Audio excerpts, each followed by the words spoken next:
topeng senja. Di luar gerbang besi yang berkarat itu, nama Zidane identik dengan keceriaan. Saat bel sekolah berbunyi, atau bahkan ketika matahari terbenam dan lampu jalan mulai menyala, tawa Zidane adalah irama yang menggerakkan seluruh blok perumahan.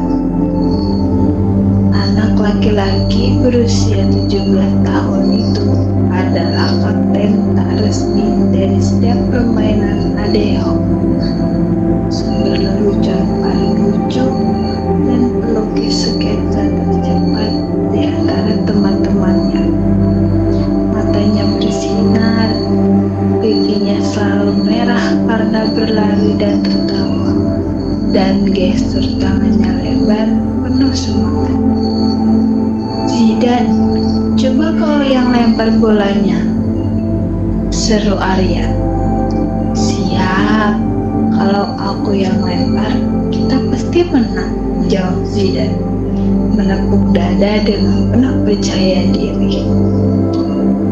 Saat itu, di bawah kerlip bintang yang mulai muncul, Zidane adalah dirinya yang paling otentik, bebas, penuh gairah, dan dicintai tanpa syarat.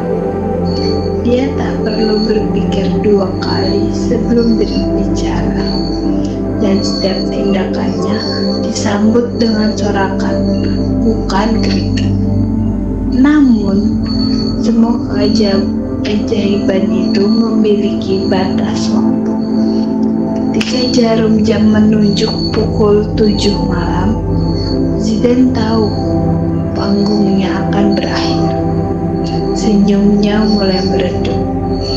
Kakinya melambat saat mendekati gerbang rumahnya yang suram.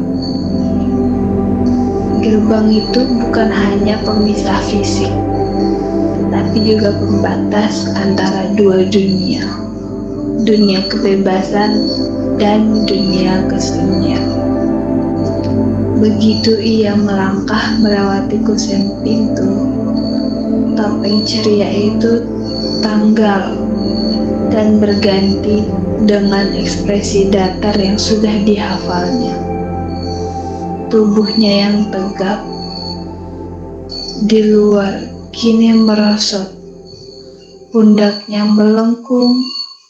Ia berjalan perlahan, menghindari membuat suara sekecil apapun.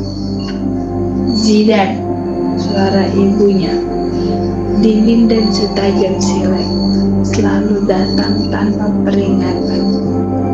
Kenapa pulang jam segini? Kamu sudah bilang, tidak ada anak yang bermain sampai malam.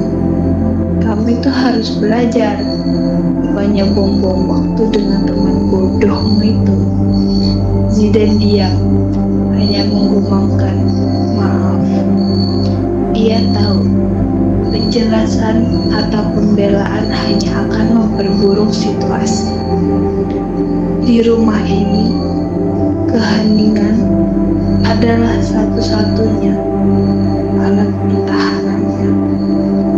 Tidak lama berselang, ayahnya muncul dari ruang kerja. Kacamatanya tergantung rendah di hidung. Ambilkan kacamata saya, Zidane. Oh, tunggu. Seragammu kotor lagi kan? Kenapa kamu selalu ceroboh? Lihat, nilaimu minggu lalu turun 1 poin di mata pelajaran sejarah. Semua karena kamu tidak fokus. Kami bekerja keras untukmu, tapi kamu tidak pernah mau benar sedikit.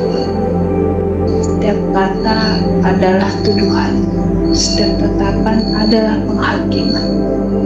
Di luar sana, keberhasilannya gol, cerita lucu, gambar yang bagus, sama dengan dirayakan.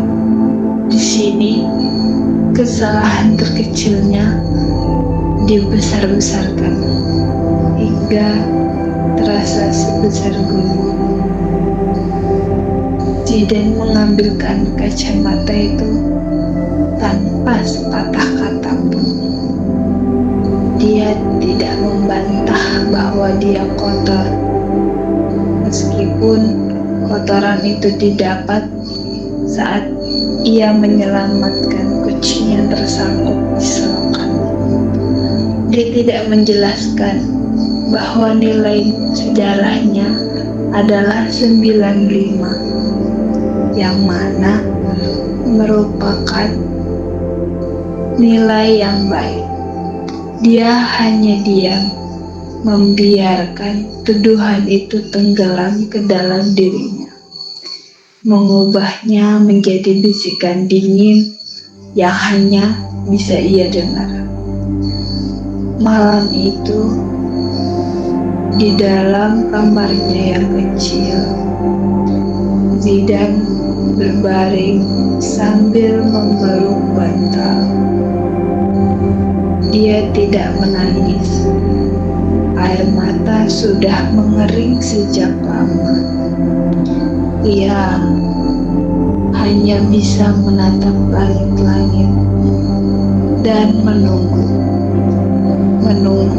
pagi tiba, menunggu saat ia bisa melewati gerbang besi itu lagi. Besok ia akan menggunakan topengnya lagi, topeng tawa, topeng energi, topeng kebahagiaan, dan topeng keceriaan. Di luar rumah, dia adalah Zidane yang diinginkan dunia. Sedangkan di dalam rumah, dia adalah Zidane yang harus bertahan. Dan dia tahu di antara dua dunia itu hanya ada satu tempat di mana ia benar-benar merasa hidup dan dihargai.